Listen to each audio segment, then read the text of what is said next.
Assalamualaikum warahmatullahi wabarakatuh. Halo adik-adik semuanya. Oke, video pembelajaran kali ini kita bakal bahas masalah bilangan pecahan. Sebelumnya ada yang tahu nggak sih bilangan pecahan ini kita diajarinnya di kelas berapa? Bilangan pecahan ini bisa kita dapat sekitar kelas 4 atau di kelas 5 SD. Nah, sebelum masuk ke pembahasan, sebelumnya kita perkenalan dulu ya. Nama saya Nuzilatul Musyarofah, NIM 20113060044 dari Prodi Pendidikan Guru Madrasah Ibtidaiyah Fakultas Tarbiyah dan Ilmu Keguruan Universitas Islam Negeri Sultan Haji Muhammad Idris, dengan dosen pengampu yaitu Ibu Siti Nasiah MPD. Oke, untuk kompetensi dasarnya sendiri itu 3.1, menyelesaikan penjumlahan dan pengurangan dua pecahan dengan penyebut berbeda.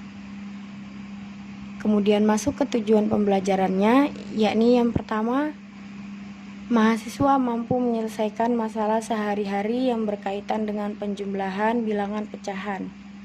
Kemudian yang kedua, mahasiswa mampu menyelesaikan masalah yang berkaitan dengan penjumlahan bilangan pecahan dengan penyebut berbeda. Sebelum masuk ke pembahasan lebih lanjut nih, dari adik-adik semua ada yang udah tahu belum sih? Apa sih pengertian bilangan pecahan itu? Ada yang tahu nggak?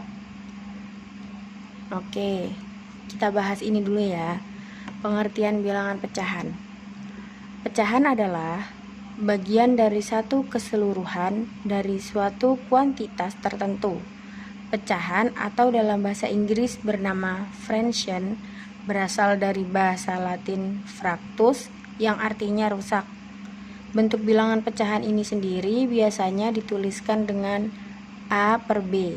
Contoh, 1/2, 3/4, 5/7, 10/12, 5/6, 3/7, dan lain sebagainya, masih banyak lagi. Nggak cuma itu loh ya contohnya. Kemudian untuk operasi hitung penjumlahan dan pengurangan bilangan pecah, apakah sudah ada yang tahu? Nah, di sini pada operasi hitung penjumlahan dan pengurangan bilangan pecah, penyebutnya itu harus sama. Artinya jika dua atau lebih bilangan pecahan memiliki penyebut yang berbeda, kita perlu mengubahnya menjadi pecahan ekuivalen atau senilai dengan penyebut yang sama. Contohnya nih ya, tadi kan ada 1/2, 3/4, 5/7, itu kan bilangan pecah.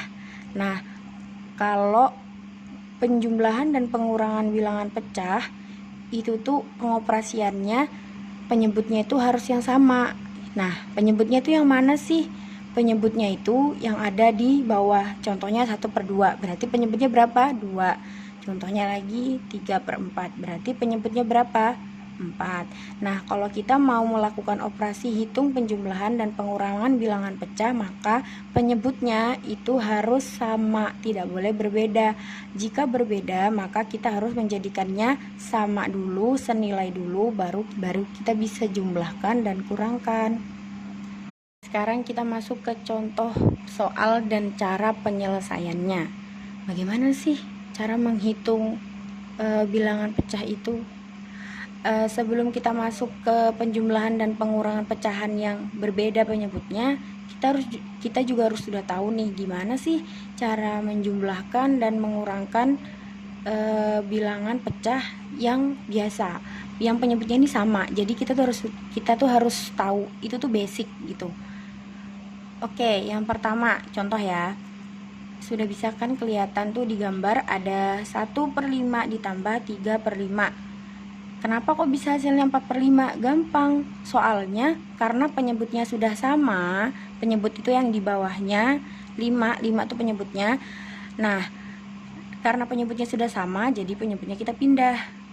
Nah, 4 dapat dari mana? 1 ditambah 3 sama dengan 4. Jadi kalau penyebutnya sudah sama, yang dijumlahkan tinggal yang atasnya.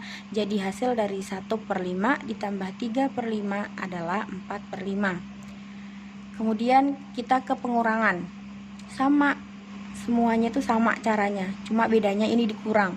7/3 dikurang 5/3 sama dengan 2/3. Kenapa bisa? Karena penyebutnya sudah sama, 3, jadi dipindahkan.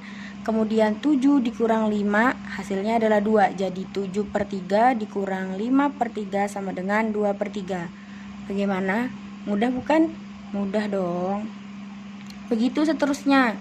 Pokoknya kalau penyebutnya sudah sama, berarti yang kita hitung cuma yang bagian atas karena penyebutnya sudah sama, jadi nanti kita tinggal pindahkan. Oke, masuk ke contoh soal penjumlahan dan pengurangan pecahan yang beda penyebutnya. Tadi kan sudah dibahas yang pertama, yang penjumlahan dan pengurangan pecahan yang biasa. Jadi dia tuh penyebutnya udah sama. Dan yang sekarang ini masuk ke kayak tema di awal tadi, itu penyebutnya berbeda. Sudah terlihat di gambar, itu kan ada 2/3 ditambah 4/5 dikurang 6/15. Itu udah beda kan, 2/3. Yang pertama 3, yang keduanya 5, yang ketiganya 15. Nah, itu nanti kita buat penyebutnya itu sama dulu, baru nanti bisa dijumlahkan. Oke. Stepnya yang pertama 2/3 ditambah 3/5 dikurang 5/16 sama dengan, kita cari dulu nih penyebutnya, kita samakan dulu penyebutnya dengan cara kita mencari kelipatan berapa yang mereka tuh sama antara 3, 5, dan 15 ini.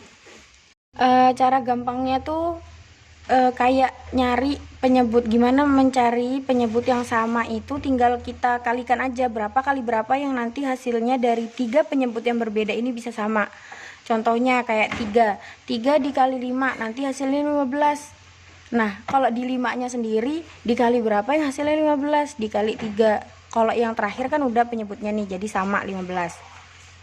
Jadi kita pakai ya 2/3 tadi dikali 5 yang hasilnya 15, berarti 2/3 dikali 5. Nah, 2 dikali 5 sama dengan 10. 3 dikali 5 sama dengan 15. Kemudian ke yang 3/5. 5 kali berapa yang hasilnya 15? 5 dikali 3. Berarti sama seperti tadi, 3/5 dikali 3. Karena tadi yang bikin mereka sama itu 5 kali 3 kan. Nah, jadinya tuh 3/5 dikali sama 3. 3 dikali 3 sama dengan 9. 5 dikali 3 sama dengan 15. Kemudian yang terakhir 5/15 pas. Tinggal dijumlahkan. 5 ditambah 9 sama dengan 19. 19 dikurang 5 sama dengan 14. Jadi sudah ketemu 10/15 ditambah 9/15 dikurang 5/15 adalah 14/15. Untuk soal nomor 2 akan kita bahas di video pembelajaran selanjutnya. Semoga apa yang saya jelaskan tadi bisa membantu adik-adik semua untuk mengerjakan tugas dan semoga bermanfaat. Kurang dan lebihnya, wassalamualaikum warahmatullahi wabarakatuh.